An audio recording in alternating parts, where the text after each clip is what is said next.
is probably deeper than the last one. It's called Blind to Death. And you'll see why. I remember talking to a friend of mine. She's white, but she opened my eyes one night. Throughout the conversation, I started thinking to myself, would I rather be blind or deaf? I'm 3 dimensions below stellar. I immediately thought of Helen Keller because she was unfortunate to experience both. She took a personal oath to hurdle these obstacles, but the world today is colder than popsicles, so I told myself, I'd rather be deaf. I wish I could tune out society. People keep trying me instead of breaking down like fractions. I want to resort to violent actions. That's not me. If I was deaf, society stays mute rather than my fuse being mute. I can still visually see my path, make life to be less stressful, to solve an excellent, wise and math. Nowadays, I look at an extra problem in life and ask myself, why? If I was deaf, I could still see words, numbers, direction, and sincerity. If society's not hearing me, why talk? I'd rather sit back and watch the world like a hawk. I told her, I never want to give up my sight, because it's like walking through a dark alley, eyes closed, blindfolded at night.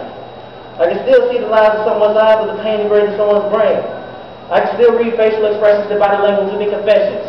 Notice how dancers and minds with their bodies, and a musician may move their hands on stage, but I don't need to hear the distinction between happiness and rage.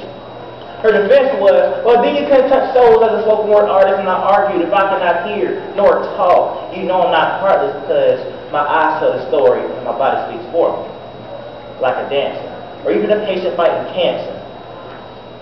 After being speechless for a little bit, she told me I cannot hear these words if I was deaf.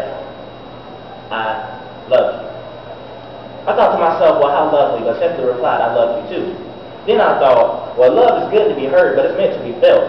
I repeat, love, good to be heard, meant to be felt.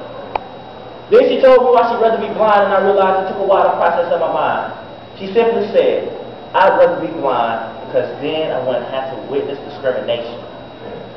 And I realized I never took that into consideration. I realized society's not acting right because all we see is black and white. We're supposed to be one, we're supposed to be a unity, but instead we're separated into community. Even our flags, stars and stripes are separated, and despite integration, we're still segregated. My friend said she'd rather be blind. I'd rather be deaf. Stevie wonders what sight feels like, but Helen Keller had no choice.